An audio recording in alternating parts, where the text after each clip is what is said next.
Every clock you have ever trusted is lying to you. Not because it is broken, but because what it measures was never time at all. Henri Bergson, Nobel laureate, the most famous philosopher in Europe for 2 decades, staked his entire career on a single claim: that real time, lived time, has nothing in common with the line drawn on a physicist's blackboard. 2 threads will haunt what follows. First, can time be real if it resists every instrument we build to capture it? Second, what happens to the self, to freedom itself, when we confuse living with measuring? To understand what Bergson was fighting, you have to see the world he inherited. By the late 19th century, physics had achieved something extraordinary. Newton had given time a definition so clean it seemed self-evident. Time flows uniformly, he wrote in the Principia, without relation to anything external. It is a container, empty, homogeneous, indifferent to what happens inside it. And this container could be sliced. You could cut time into seconds the way you cut a ruler into centimeters. Each second identical to the last, each one exchangeable. The triumph of this idea was total. Laplace announced that a sufficiently powerful intellect, knowing the position and velocity of every particle, could predict the entire future of the universe. Determinism, the future already written, and its engine was precisely this: time as a line of identical, measurable instants stretching toward infinity. But ask yourself something. When you sit beside someone you love, and an hour vanishes like a breath, and then sit in a dentist's chair for 5 minutes that feel like geological ages, are those minutes the same? The clock says yes. Your entire being says no. Bergson's genius was to take that no seriously, not as illusion, not as psychology, but as metaphysics. Henri Bergson was born in Paris in 1859, the same year Darwin published On the Origin of Species.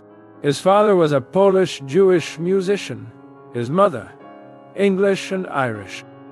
He was brilliant early, first in his class at the Lycée Condorcet, prizes in mathematics, admitted to the École Normale Supérieure.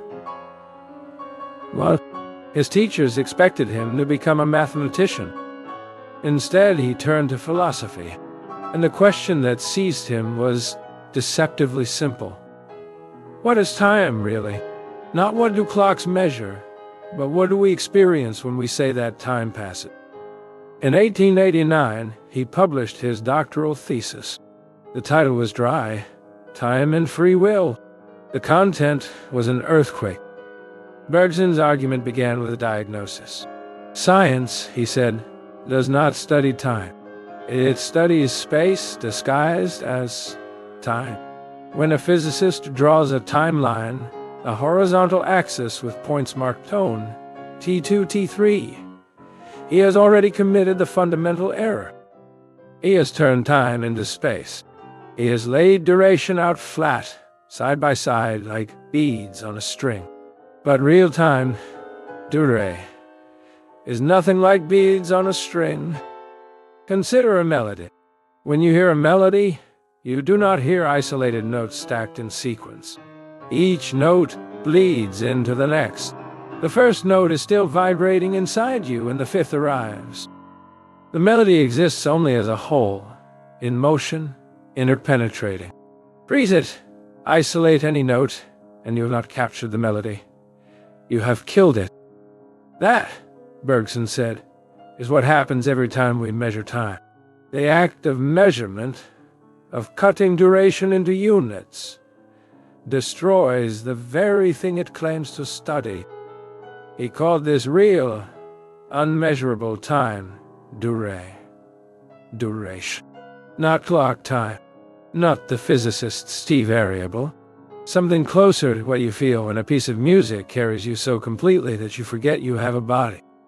Duration is qualitative, not quantitative. Heterogeneous, not homogeneous. It cannot be divided without being changed. It is, in his own words, a succession without distinction, a mutual penetration of elements. Think about what this means. If real time cannot be divided into instants, then the determinist's dream collapses. You cannot predict the next state of a system if there are no discrete states, only an unbroken flow. And if determinism collapses, then freedom becomes possible again. Not as an exception to natural law, but as the very nature of consciousness itself, a duration that creates as it unfolds. This was the radical core of time and free will. Freedom is not a gap in causation. Freedom is what duration does when it is not being spatialized by the intellect. But if time cannot be measured, what do we do with memory? Where does the past go? Bergson's answer, published in 1896 as Matter and Memory, was stranger than anything he had proposed before. For most philosophers, memory is storage. The brain files away experiences like a clerk files document. When you remember, you retrieve a copy from the archive. Bergson rejected this entirely. The past, he argued, does not disappear. It does not need to be stored because it never leaves. The entirety of your past survives, intact, complete, pressing against the present at every moment. He drew an image that has become iconic in philosophy, the cone of memory. Imagine an inverted cone balanced on its tip. The tip touches the present, the plane of action, the body's engagement with the world. The base of the cone, widening upward into infinity, is the totality of your past. Every sensation, every thought, every moment you have ever lived expands outward and remains. What the brain does, Bergson insisted, is not store memories. The brain is a filter.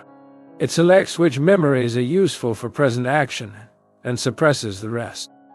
This is why brain damage can destroy the ability to recall without destroying the memories themselves. The filing cabinet is broken, but the documents were never in the cabinet. Does that sound mystical? It did to his critics. But consider dreams. In dreams, memories surface that you had no conscious access to. Faces from decades ago. Conversations you never tried to retain. Where were they? Not in the brain's filing system. You never filed them. They were in duration itself. The past does not pass. It accumulates, and it presses. This has a consequence that Bergson drew out with precision. If the whole of your past is alive in every present moment, then every act you perform carries the weight of everything you have ever been. You are not a series of snapshots. You are a snowball rolling downhill, gathering mass at every turn, and no two moments of your existence have the same shape. Can you measure that? Can any instrument capture the snowball at an instant, without pretending the rolling has stopped?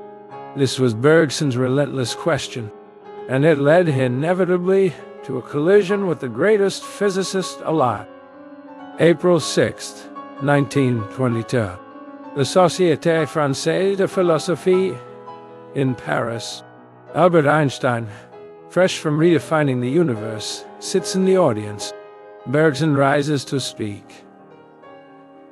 The event had been organized as a dialogue about relativity. But what happened was closer to a rupture, one that would determine which kind of time the 20th century would believe in. Bergson's argument was careful. He did not deny Einstein's physics. He did not dispute the mathematics of special relativity. What he contested was the interpretation. Einstein's relativity showed that clocks, in different frames of reference, tick at different rates. A clock on a spaceship moving near light speed ticks slower than one on Earth. Time dilation, experimentally verified, mathematically, or typed. But Bergson pressed. What does the clock measure? It measures the interval between two positions of a hand on a dial. That is spatial. It is a reading of juxtaposition. This mark, then that mark. It is not time. It is the trace that time leaves in space. Einstein's reply was devastating in its brevity. There is no philosopher's time, he said. There is only psychological time, and it differs from the physicists in no significant way. That single sentence, "The philosopher's time does not exist," functioned less as an argument and more as a verdict. And the 20th century accepted the verdict. Bergson published Duration and Simultaneity that same year, attempting a full engagement with relativity. It was the worst received book of his career. Physicists dismissed it. Philosophers grew embarrassed. Bergson himself eventually withdrew the book from publication. He never retracted his position, but he stopped defending it publicly.